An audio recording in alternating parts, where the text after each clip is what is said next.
Hi, my name is Elise, and you're listening to Chatterbox Island English Podcast.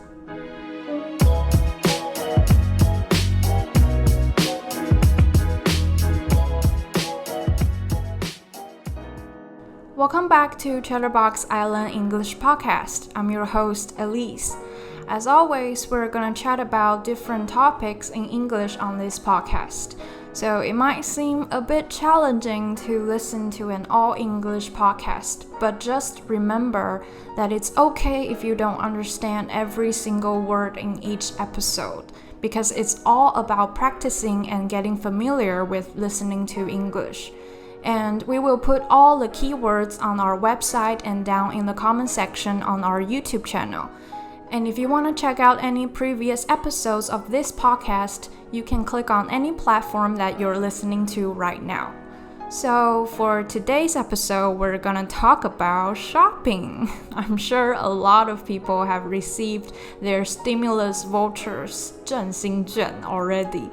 There are also many different ways in which you can spend your vouchers to get bonus or discounts from different retailers.So I am definitely excited to receive mine because it's like receiving extra $2,000 specifically for shopping, which got me thinking, do you find shopping satisfying? Because shopping for me is definitely a source of happiness.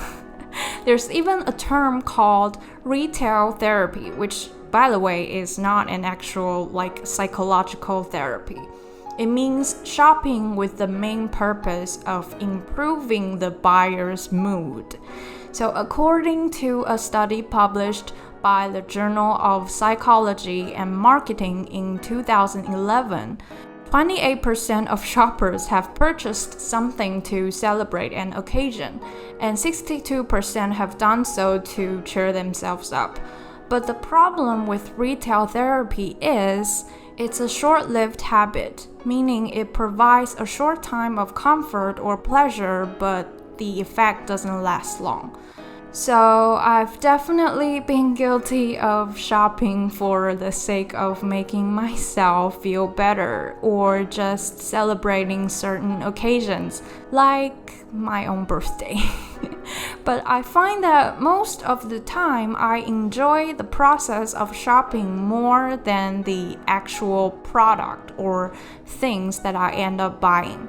So what I end up doing is whenever I feel down or really want to buy something, I just go window shopping, or I go on some online shopping websites and browse through the items that I want, but I don't actually buy them. And for me, it helps relieve the desire of shopping, but it still kind of has the same de-stress effect. So what about you? Do you shop to make yourself feel better? Here are some other tips to help prolong the effect of retail therapy, okay? So, the number one is choose experiences over stuff. So, rather than buying a pair of new shoes or an expensive new bag, you can go on a trip or watch a movie or going to a sporting event, because studies have shown that buying experiences is more satisfying than buying actual things. For me, I like going to live concerts, and I find out that if I spend money on going to concerts, it's actually more satisfying than buying a new pair of shoes or a new, just anything that's going to be not so new after a few weeks, because I think experience and memories are something that you can recall and you can feel satisfied even after the event takes place. So I think this is true, like choosing experiences over stuff.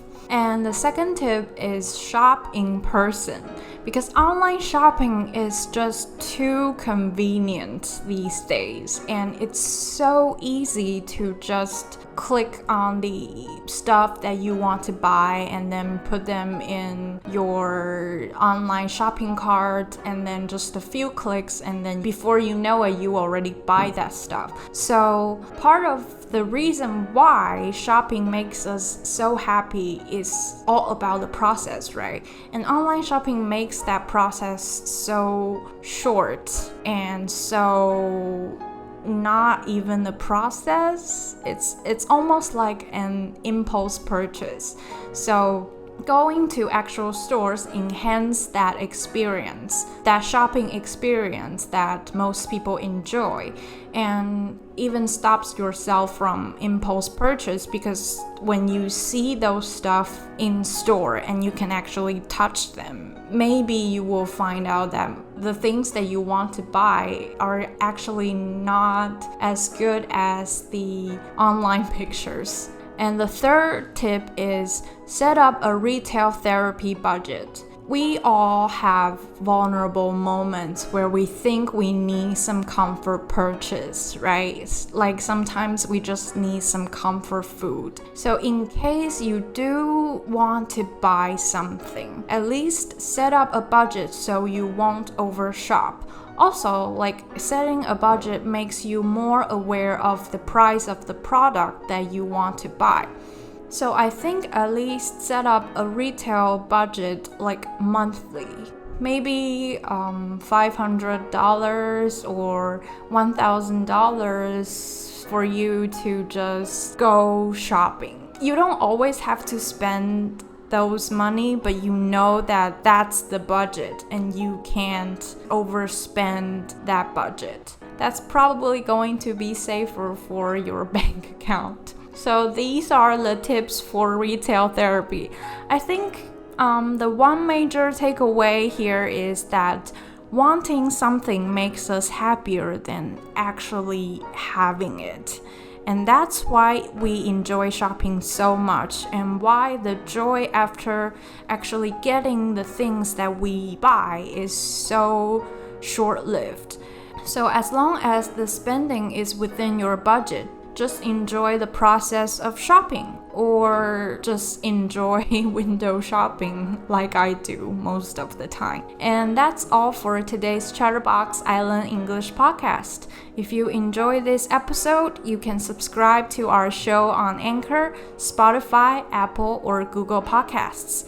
You can also find our shows on YouTube and go on our website, that's www.eisland.com.tw for more information. I'm your host, Elise, and I'll talk to you soon. Bye!